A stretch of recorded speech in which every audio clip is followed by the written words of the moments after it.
Hey friends, this is Derek Bros with the Conscious Resistance Network, and today we're going to talk about the number 3 most important story of 2019 that I think you should know about, that you might not have heard about from the mainstream media. You definitely probably didn't hear about this from the mainstream media, at least not to the extent that we're about to cover it. And I definitely know you've heard about some of this from the independent media, but perhaps there's still more to learn from this topic. And what is the topic? Well, first, let me remind you guys to bookmark theconsciousresistance.com so you can stay plugged into all of our latest content, everything that we do throughout the year, vlogs, podcasts, live shows, essays, articles. You can even see this reality TV show that I was almost in. So much of my work is on here. Do not rely on Facebook and YouTube to see all my work. If you do want to follow social media, I recommend minds.com, Steam it. I recommend joining our Discord channel. I recommend joining our Remind text list, our updates, or get video at BitChute. And of course, if you want to support, do that at Patreon or Subscribestar. Finally, sign up for our email newsletter because beginning in 2020, I'll be emailing you guys every week again, just keeping you up to date with what work's going on, what talks I have coming up, what new documentaries we're doing, all that good stuff. All right, so the number 3 most important story of the year is Jeffrey Epstein, pedophilia, the larger implications of that. And we're going to get into this. We're going to start with Jeffrey Epstein, but it is about more than Jeffrey Epstein. But it's before we go any further, though, and if you can see the top of my screen, you can see quite a bit of articles here to go through. And I'm going to do this as efficiently as possible. But I want to plant one question in your mind before we go any further. I want you to think for a second and ask yourself, did this year, Jeffrey Epstein's arrest and everything else we're about to cover, and yes, Epstein made mainstream news. There are people who I've talked to who said, I'd never heard of Jeffrey Epstein until you. And once I saw him in the news, I was like, oh, Derek had been trying to tell me about this crazy molester for years, and I never listened. But now that it's mainstream, has it made a difference? Do people care more? Do they care less? These are the things I've been trying to understand. Do people care more or do they care less? Did Jeffrey Epstein and all the other stories we're about to go over, did it normalize pedophilia? Did it actually get to the root of anything? Or were they able to successfully kill him, or suicide himself, or, help him escape to some island or whatever, before we could get to the truth? These are the questions I want you to think about. But of course, the big story, we're gonna look back and show you. This is our Jeffrey Epstein investigation playlist. We have 32 videos on here. I know there are others who've done more than the videos we've done, but I don't like to report on every little, here's a Ghislaine Maxwell at In-N-Out Burger. Here's this. Some of it's just not important. It's just, after a while, it's just drama. It's just nonsense. So I try to focus on the bigger points. But we've been following this since 2015, 2016. This is the first video I did. I put an article out way before this, but this is 2017, and this is going to tie into some of what we're talking about. I titled the video, Exposing Jeffrey Epstein is the Key to Exposing the Hollywood and DC Pedophiles. And then at the end of 2018, I went to Jeffrey Epstein's trial. That's where, December 4th, I went and filmed the trial. Prior to that, we'd already been making the documentary, Bringing Down Jeffrey Epstein, where I filmed a scene outside of Epstein's house. And I released that a full month before the Miami Herald's investigation into Epstein, which was the first kind of mainstream look at Jeffrey Epstein. And for those who haven't seen the documentary, I highly recommend it. Also, I recommend the Cutting Room Floor, because I do another 24-minute video talking about everything that didn't make it into the Epstein documentary. I could have made it a full hour long, but just check those out. And then this actual journalism on Jeffrey Epstein, that is what I'm talking about. The Miami Herald finally decided to cover Epstein, and they did a great job, I'll admit it. I'm not so sure I actually trust Julie Brown, and I trust all those people. I feel like it's interesting that all of a sudden a mainstream outlet decides to write about it. The Miami Herald does. They get all these accolades and told, that they sparked the Epstein investigation and brought it into the minds of the masses. And then months down the line, he's arrested, and then months later he's dead. All within a year. It just seems a little too convenient for me, and it's all wrapped in a nice bow. But I will say, if you go to the Miami Herald's website and you look up their Epstein investigation, they have a nice website that's set up that kind of goes through the whole timeline. But again, it just seems to be so wrapped up too nicely for me. So this is all late 2018, but now we're moving into 2019. At the end of 2018, I did interview Bradley Edwards, the attorney representing some of the women. I know you guys have seen that. That interview went viral earlier this year. If you haven't seen that, I recommend it, because I got, kind of, I don't want to say exclusive, but very specific information that I hadn't seen anybody else put forward prior to this. And then, just I've been going through all the pieces of the puzzle. I've been looking at Les Wexner. We've been looking at the co-conspirators. I was looking at, this whole claim, did Trump ban Epstein from Mar-a-Lago? I actually did 2 videos about that. We did another one re-examining the Epstein-Trump connection. And, of course, I did talk about the Clintons, and I talked about other people as well. But, let's just get into some of the stories that I've covered here. Back in August, after Epstein was allegedly, dead from suicide, we had the victims go to court, and they were actually able to have a day in court to speak. Now, of course, the reason it's just so nice and a tight bow is that Jeffrey Epstein's dead now, right? Well, that means there can't be any charges, because if there's nobody to charge or to hold responsible, well, then the case goes no further. So all the charges against Epstein were dropped because he allegedly killed himself, and that's it. There are supposedly investigations looking into his co-conspirators, but the women were allowed to have their day in court, and I did pay, I think, $80 to download this, to purchase the transcripts from that court a day, and that was thanks to donations from you guys, and we read the transcripts in this video. It's a good hour or so video of me reading the transcripts, and these transcripts are pretty fucked up when you get to hear from these women directly, because this is the thing. We're going into, and I still have more articles, we're getting into the salacious details of, was it the Clintons or the Trumps or the Dershowitz, or who's connected, and is it from Hollywood, and all that is important because these people parade themselves around in public, and they're doing... They act like they're Christians or they're good people, but behind closed doors they're doing fucked up shit.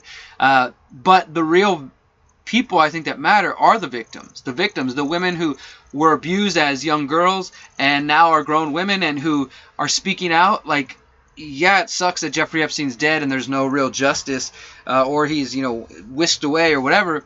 But maybe some of these women were able to get some solace by being able to express themselves. I doubt, they feel completely better, but we can't forget about the victims in this whole story.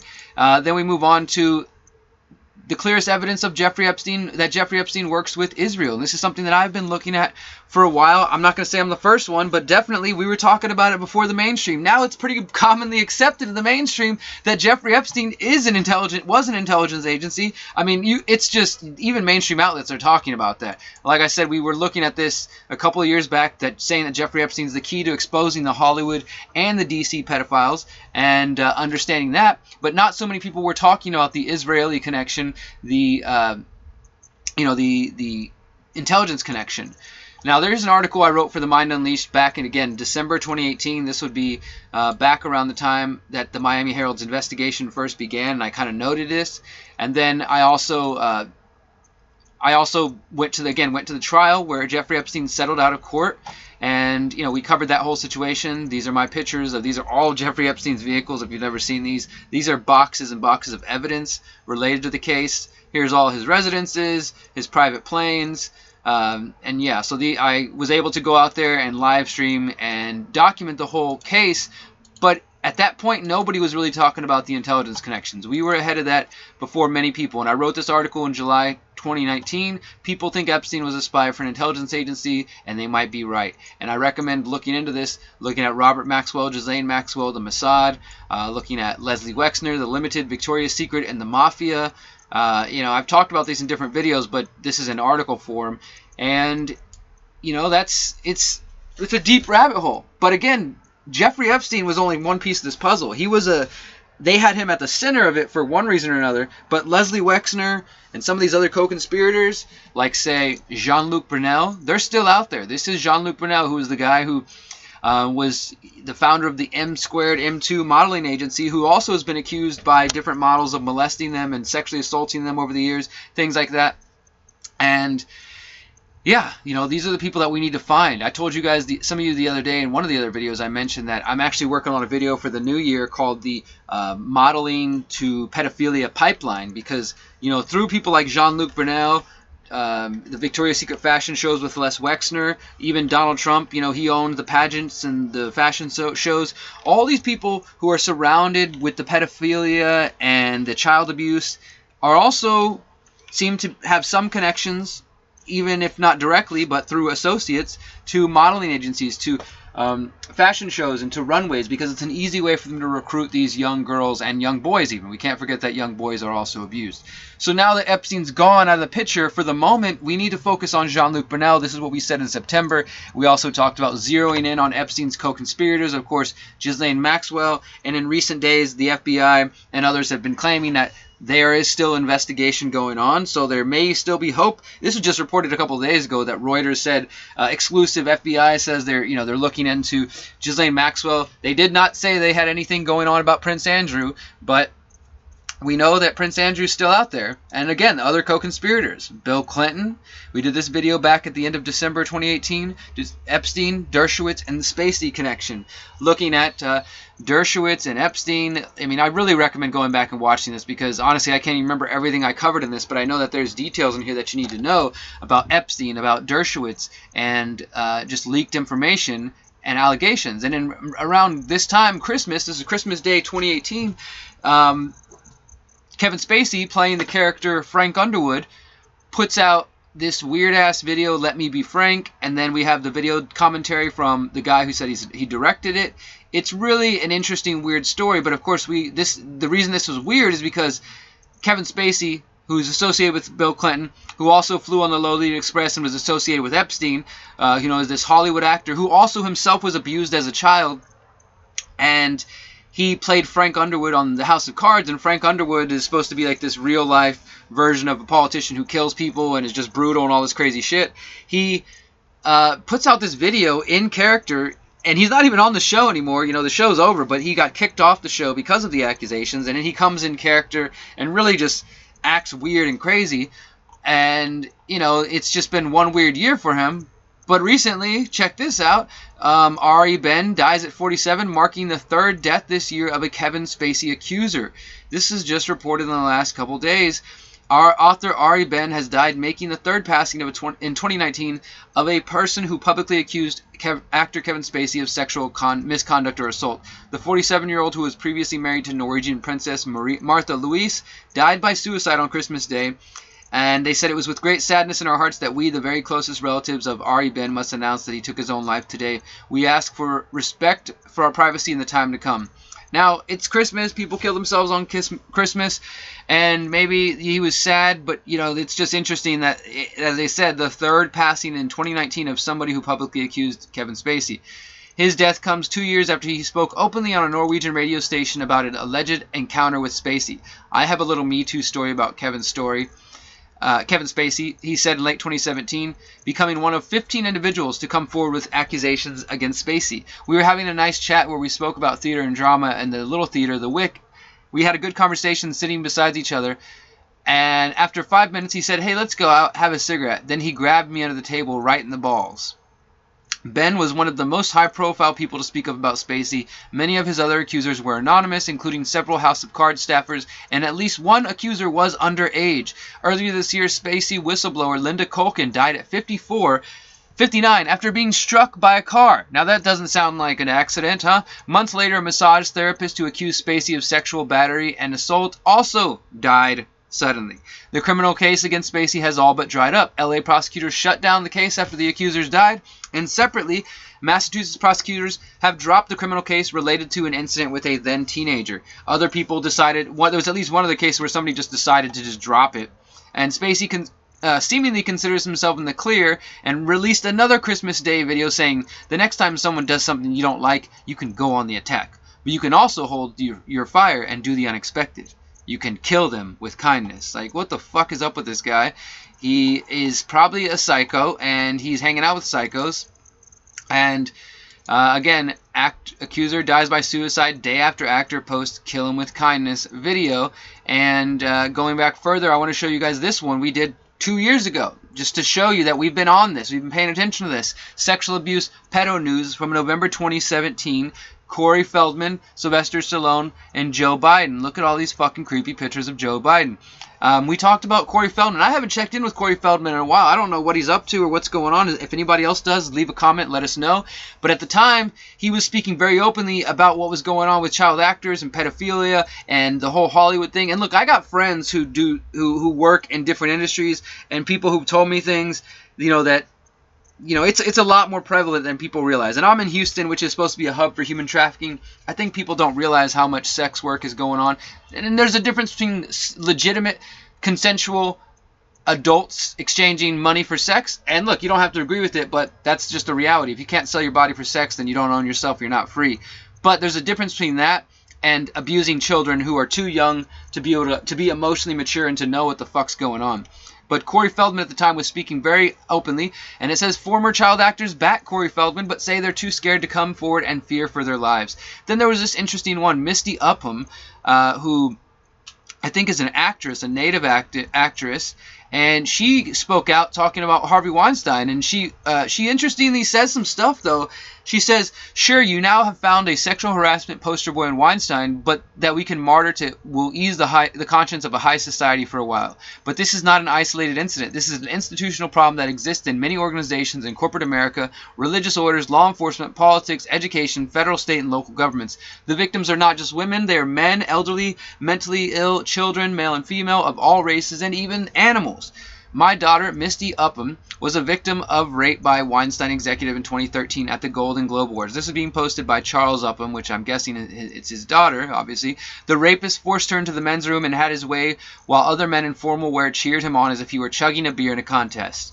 And he goes on to describe how she was abused by him, and I know there are, quote, I know there are many people that will turn a blind eye, wallow in apathy, or even entertain the thought of joining the ranks of sex abusers. Before you do, I hope you recognize the emotional harm, lifelong pain, and humiliation that these type of crimes bring to their victims before you have to learn your lesson by experiencing the same type of abuse in some prison cell yourself. And that's pretty interesting to say. And I will say, look, I think that there is definitely an occult, spiritual, if you will, element to this, where the harm that they cause to people is kind of, I don't want to say for everyone, but for some people, that's what they feed on. They feed on corrupting the innocent and the young, and the whole thing is about perverting all the good that we see. Whether you want to call it the devil, the negative energy, the darkness, the dark side, the reptilians, the parasites, they feed on that corruption of light and of positivity, and they're trying to corrupt everything.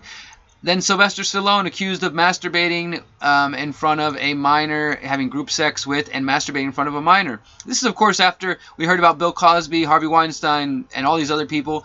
Then we got Joe Biden.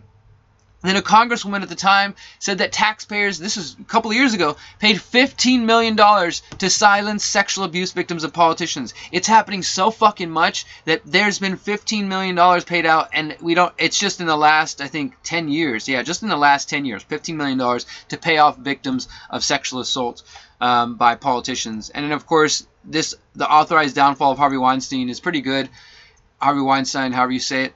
And related to this, just in the last couple of days, LA prosecutors reviewing 8 new cases against him, are reviewing 8 cases accusing disgraced film mogul of sexual assault. They said on Thursday the LA and Beverly Hills Police Departments each brought 4 investigations to prosecutors.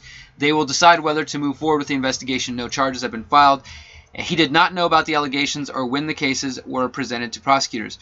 So it might not be over for Weinstein. I know there's people saying that they're trying to make deals with him. He's been like coming in a cane. He's an old guy, but come on, dude, fuck you. Don't try to act like all of a sudden you're feeble and this and that. He's trying to make sure that they take sympathy on him, so when he's found guilty, he can ask to be fucking on house release, or just let me go. Look, I'm old, I'm crippled. Please let me live out my last days. Fuck you. LA prosecutors consider filing criminal charges against Weinstein. And then TMZ reports that they have an exclusive source claiming that it's going to go to a grand jury, which grand jury is not a good sign because, again, grand juries can be taken care of in secret. Yes, you could argue that the grand juries are being done in secret to protect potential jurors who might convict a powerful person like Harvey Weinstein, but at the same time, it's typically used to keep the public in the dark. And when it comes back and says, oh, no, he's found not guilty, we have no idea what took place and what was brought up and what wasn't brought up. And yeah, so that's all of that's been going on this year, guys. Weinstein, even just the last couple years, the pedophilia coming out through Corey Feldman and others, Kevin Spacey and his accusers dying, the Clintons, the Dershowitzes, the Trumps, the Epsteins, the Jean-Luc Brunels, the Leslie Wexners, the freaking intelligence agencies again, just like the Finders, and modeling agencies. I mean, this is a big story that's been going on. As I said, I've been covering the Jeffrey Epstein angle specifically for a while, so check out our playlist. But I want to bring us back as I wrap this up to the question that I asked you in the very beginning. Has this made anything better? Has anybody, like, are more people waking up because of this? In some ways, I think so, that there are people who are like, wow, the mainstream's reporting that there's this pedophile connected to the Clintons and the Trumps, and he might be, an intelligence agent and all this stuff. And there are definitely people I've noticed who are paying attention who weren't before. So maybe to some degree it's woken people up. But also, I think it's kind of normalized it. I think that because...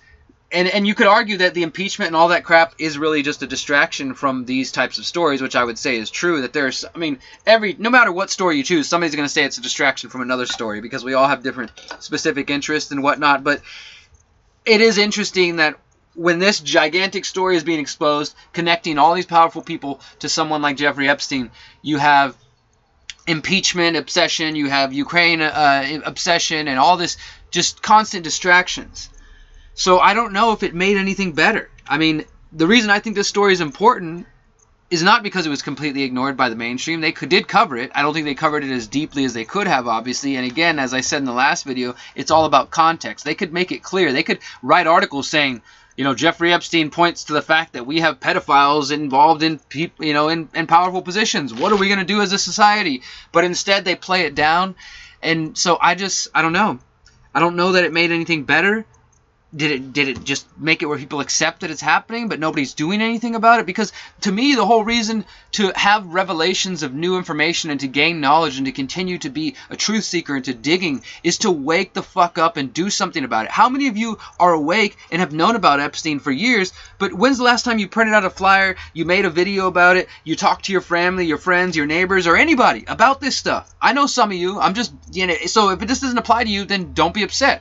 But if you're the one who's squirming in your seat right now feeling like, oh, he's right, I've known about this and I haven't done shit, I'm not even making any effort, I just sit here in my house and I either blissfully live in my ignorance and just try to make my own happiness for my family, and that's fine, that's your prerogative. Or you're the kind that's, oh, fuck it, everything's screwed, I'm just going to stay home and be miserable. Either way, if you're not talking to people, if you're not spreading information, then you are not helping change and open and empower hearts and minds, which to me is the whole fucking goal of the conscious resistance, of this movement of holistic activism that I have been trying to build and work with and collaborate with you guys. And I assume the reason you're here is because you care about that. So we need to think about this going into 2020 when we are presented with opportunities to spread information. Like the Epstein story going mainstream, it presented a huge opportunity, and the opportunity is still there. But how many of you have wasted this opportunity? How many of you didn't use the fact that Epstein was in the mainstream news as an opportunity to talk to your friends and family, or your social media friends and family who aren't already aware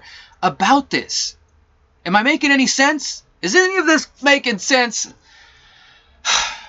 If you guys want to support my work, I ask that you invest in my next documentary, The 5G Trojan Horse. It'll be out in mid to late January. Just like the Epstein documentary, we're hoping to wake up lots of people with this documentary. It's going to be an hour and a half long. It's very powerful, very information-packed. And if you can support in any way, if you can throw anything down so we can get our $2,000 goal within the next 2 weeks, I would very much appreciate that, guys. And until next time, this has been our number 3 most important story of 2019. Remember, you are powerful. You are beautiful, and you are free. Peace.